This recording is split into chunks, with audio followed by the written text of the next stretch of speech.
Administrativa calificó el proyecto de ley orgánica reformatoria a la ley orgánica de la Contraloría General del Estado que propuse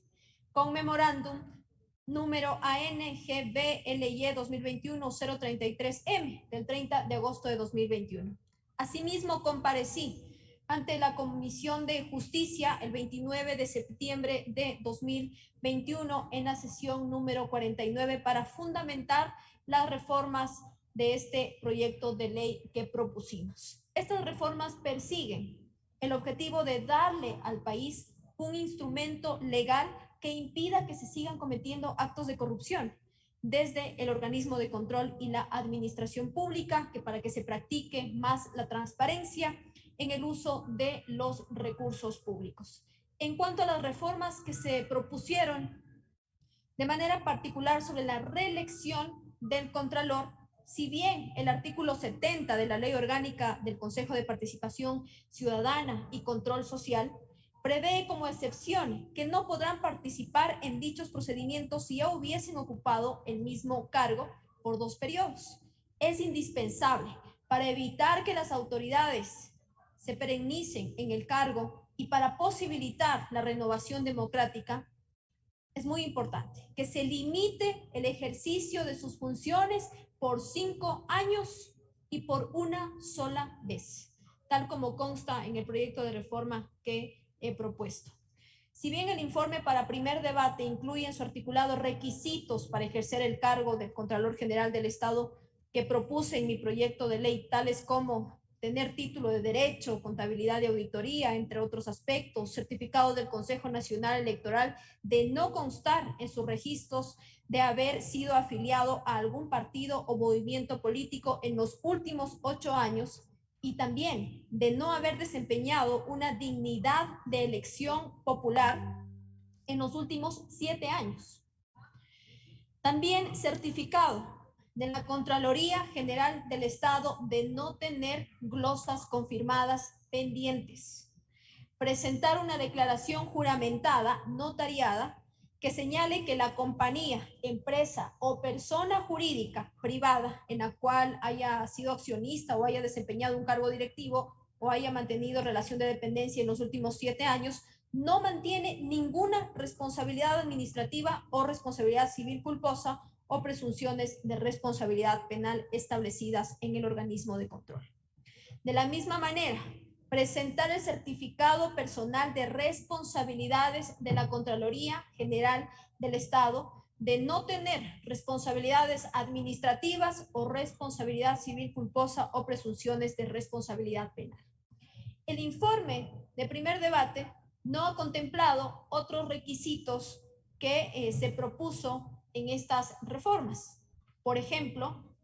haber ejercido docencia universitaria en las carreras señaladas por un lapso mínimo de 5 años, también acreditar cursos de capacitación mínimo de 300 horas o una especialización en contabilidad gubernamental, por ejemplo, o sus carreras profesionales afines. La finalidad justamente de estos requisitos es que el titular de la Contraloría General del Estado tenga un perfil especializado en la materia.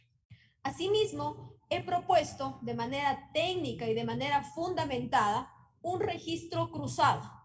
para que en casos de actos administrativos de desvanecimiento de glosas que se encuentren entre los 100 y 200 salarios básicos unificados del trabajador en general, sean publicados obligatoriamente en la página web institucional de la Contraloría General del Estado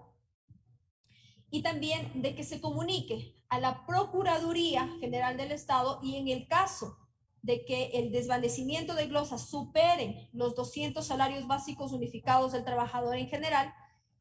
a más de publicarse en la página web institucional, se comunicará a la Procuraduría General del Estado y al Consejo de Participación Ciudadana y Control Social en el término de 5 días. Por ejemplo, si la glosa supera los $40,000, se debe comunicar a la Procuraduría. ¿Qué fue lo que pasó en el caso Pablo Celi sobre las glosas desvanecidas? No se informó, ni se sabía hasta que se inició una investigación, como el Consejo de Participación Ciudadana van, en este caso, a saber máximo en 5 días, así como también la Procuraduría General del Estado. Esto, sin duda alguna, ayudaría a una mayor transparencia a los procesos y así también evitar el desvanecimiento ilegal o recibir coimas, como ya hemos visto que pasa en el país. Sin embargo, de ello, la comisión en su informe también señala que ha analizado la estructura y la redacción de la norma en análisis y no se observa su utilidad, ya que la obligación de informar a la Procuraduría General del Estado y al Consejo de Participación Ciudadana y Control Social solo queda en aquello, en informar. Al respecto, debo ser enfática sobre mi propuesta del registro cruzado, cuya utilidad radica en contar de manera anticipada con información que pueda evitar justamente que se cometan actos irregulares y se informe a las instituciones con competencia en el tema con la debida anticipación para que tomen acciones al respecto. Asimismo, he propuesto en que en el informe de la auditoría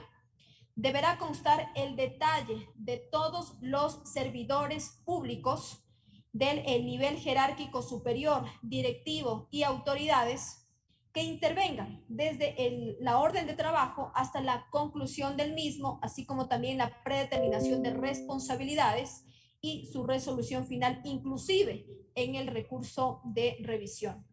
La comisión tampoco ha acogido esta disposición en el informe manifestado que la propia Ley Orgánica de la Contraloría General del Estado establece los modos y procedimientos que deben observar los funcionarios auditores de la Contraloría General del Estado al momento de suscribir los informes, de manera que a juicio del informe del primer debate no se hace necesaria una disposición de esta naturaleza, cuando la propia ley ha desarrollado la forma de presentación de los informes de auditoría. Al respecto, me permito ser enfática en que justamente el propósito de un proyecto de reformas es cambiar, mejorar, evolucionar la norma existente, por lo que solicito se incorpore estos requisitos a los informes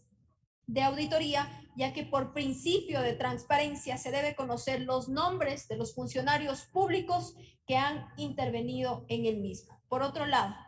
la disposición general séptima del proyecto de ley orgánica reformatoria que he propuesto impone una prohibición de salida del país durante un año del titular de la Contraloría, contados a partir de haber culminado sus funciones, salvo autorización de la Asamblea Nacional por razones debidamente justificadas, ya sea de salud o fuerza mayor.